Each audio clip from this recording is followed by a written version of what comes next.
I see it as a symphony. Together it sounds enough. Yeah. Yo, I banged this maybe a year ago from front to back. This joint's a classic. You know what I mean? Because I give albums the test. Like, all right, you know what? Let me listen to this, see how I feel now about it, and I still was vibing with it. Yeah. So I got misses in my 5, man, number 5 spot. Man, I had it in my list about 2-3 times since we were talking about stuff, and I always said like Jay at the time, and I'll go with my 5 now. At the time, I didn't put in my top albums because I wasn't really on that Jay fix then.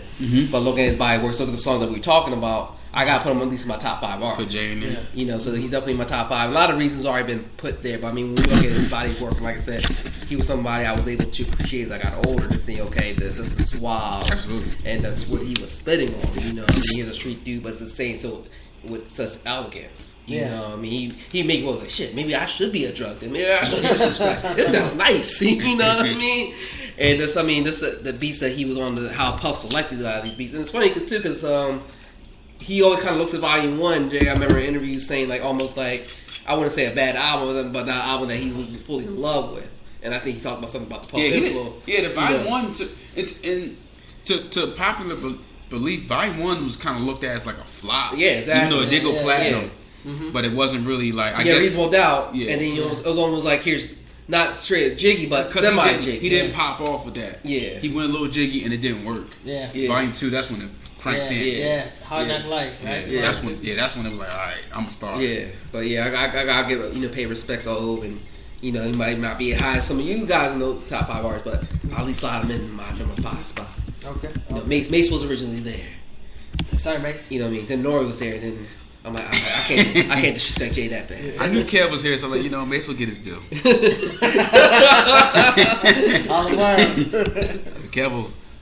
But I mean, Mace had a phenomenal year that year. If I wasn't here, it'd be all alcoholics and Nas and ain't nobody was y'all wasn't getting jiggy. You guys were getting jiggy. Nah. But I like you said, we keep it objective, not subjective. Yeah. So, all right, man. Armand, who you got, yo? I'm gonna go with Mos Def. Mos Def was for that year. Wow. That's when I first got turned on to him. Top 5. But him and Talib Kweli. Yeah. This is when I first got introduced to both of them and the whole raucous type movement. So those two, man, they still been some of the most consistent. They've been doing it for a while. Talib, and most don't really rap right now, but Talib still does. So that's like a good 97. That's like a good 19 years. They've been out consistent music. So I'm go with them too. Them brothers raised me, so I ain't got nothing to do but salute. I'm seeing too many stars up in here tonight, yo. I'm seeing the rock steady in geology, Sean J. Million. All over the world. Get live, y'all. Party people in the place to be. My name is Talib Kweli. Yo, I got my man on the side of me. Most definitely. We are Black Star, J-Yo, High Tech, Native Tongue, Sean J. 88, 98. We about to motivate. Come on, y'all. Here's a little story that must be told about 2 young brothers who was put on hold. Man, we on a spiritual plane. As you're going through these songs and stuff, you can notice the difference in things we're playing. Like, it was a very diverse year, which is not a bad thing. While we're kind of just floating right now, this was also the year where I realized that like my musical taste was a little different not because like I had a mental awakening. It was more so because the industry was kind of like separating. And it was kind of forcing you to kind of pick, kind of like, right? You know what I mean? Like you was either down with the bad boy thing, or like you was over here with the Black Star thing, with the backpack thing, or like you down south, because down south was heavy at this point. So hip hop really started like divisioning off, and I was like, dang, like we fell into it as a young guys. We fell into it, but like I said, I was always still a closet fan of Jay-Z. Like I was buying all of his joints, but definitely down with the Black Star movement. Yeah, man. Who didn't go? You didn't go, didn't you? I did my 5. Okay. No, you did your 5. I can go out there on 5. Yeah, I did my 5. Yeah, you was You nice. did your 5? I did my 5. Yeah, Okay, yeah. you were 4 then. All right, man. So 4, I'll go my top 4 artists. I got to go with a eponymous pick. I have to go with Tupac. He wasn't even alive at this point. But that's how good he was. That's how good he was, man. So Pac, to me, he released the "Are You Still Down?" Well, the Shakur estate released the "Are You Still Down" LP this year in '97, and to me, it's the only one that's like credible and good because you don't got Eminem rapping over his stuff. Yeah. It's like, dude, that one album. dude, you weren't around. Yes. But they left it alone. They left the album alone, and they kind of kept it how it probably would have been if Tupac would have released it. I just remember like Tupac dying, cause me, I had to really go back. Like my first time hearing Tupac was Me Against the World, so I only really had 2 albums to get to know Tupac. Probably just like all of us right here. Mm-hmm. So when he died, it was just like, damn, I was just liking this guy. I was just getting into it. Yeah. And like he's gone. So I remember like yesterday, man. When Tupac died, it was almost like when he released this Double Disc album, it was like he was like still here. It was like confusing. Yeah. Because it sold so many records, and he was still thought he was alive. He was super popular. Yeah. Yeah. He was super popular in when we were in 7th, 8th grade, and I challenge anybody to go grab this album. It still plays well to this day. Double Disc, Are You Still Down? And this is the lead single. So I got Hail on this? Nah, I've never heard of it.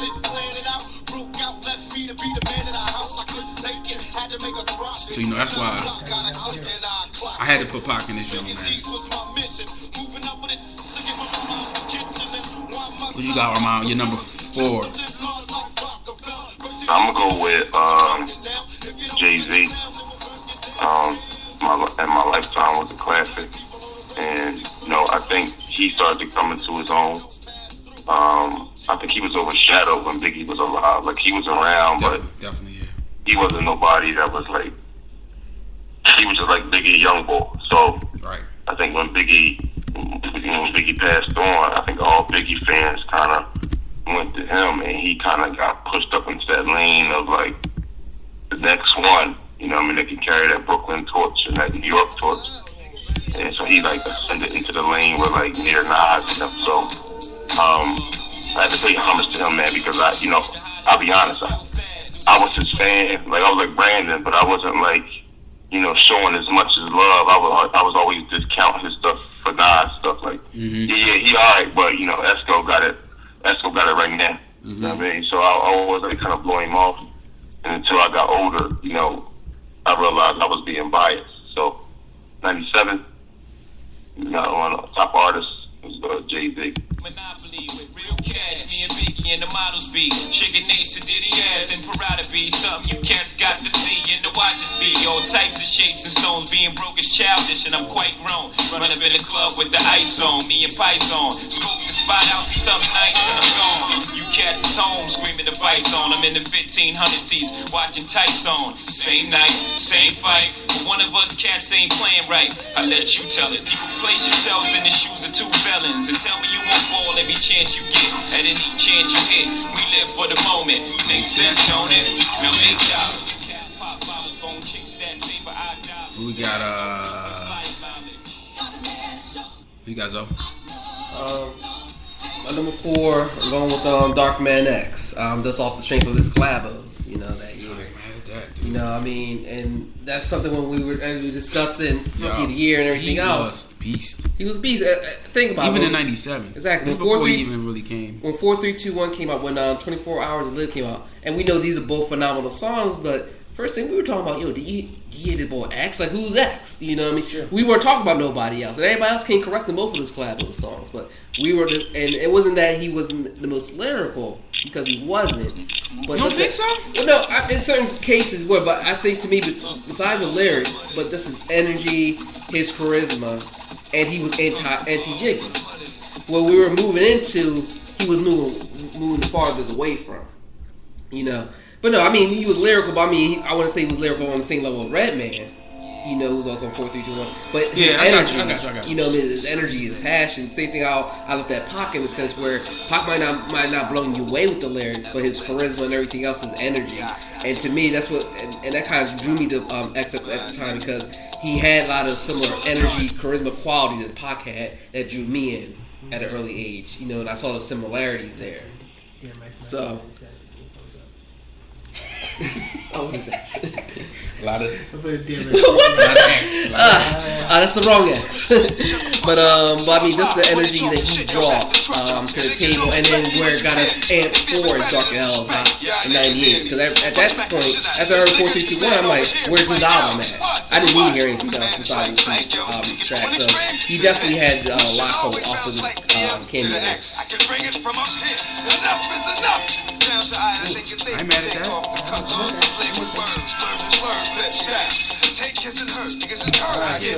What I have is number 4.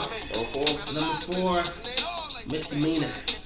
I gotta give it to Missy. Number 4. She again, I've said a lot about her, but she did a lot. She did a lot in that first year, and I think she just deserves her due in 1997. If I had to think of a female artist that deserved it in 1997, it had to be Missy. Or just artists in general. Yeah. But she was just fire in this year. And just hit after hit after hit. She She had with most creative. what she had with That was cool. Yeah, I think that might have been like one of the first songs.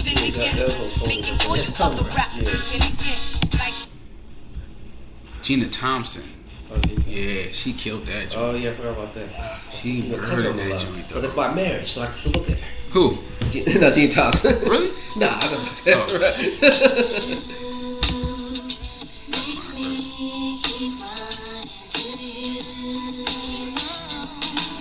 And also Missy, like you know, like female artists, you had Lil' Kim at the time, very sexual, sex sells type.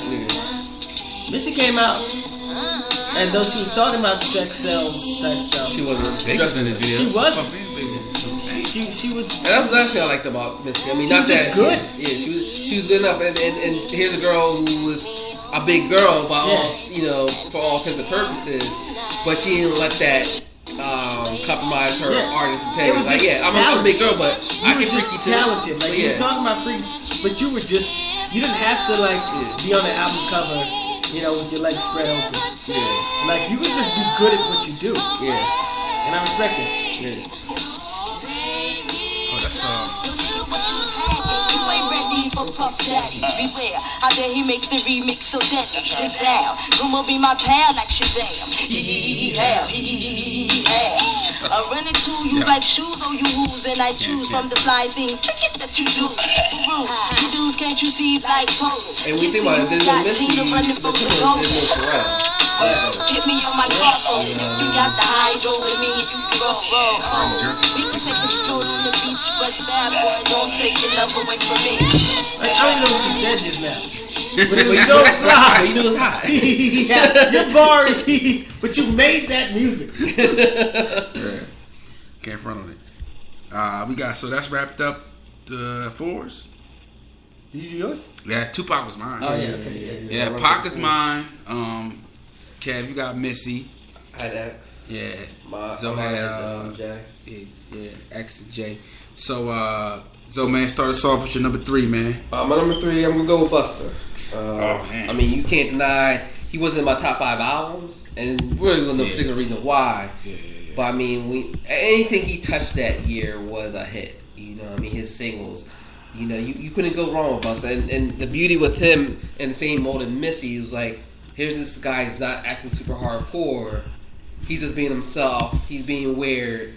And it's set, quote unquote, weird. How some people are like, oh, he must be a weirdo rapper. How they label Kendrick, Kanye. You could say Busta was one of the quote unquote first weirdo rappers because he's just gonna say, I want this video to look like this. Right, where you know what I mean? I want elephants in my video. I want to be dragged from a car. You know what I mean? He wasn't coming up talking about these guns. He's like,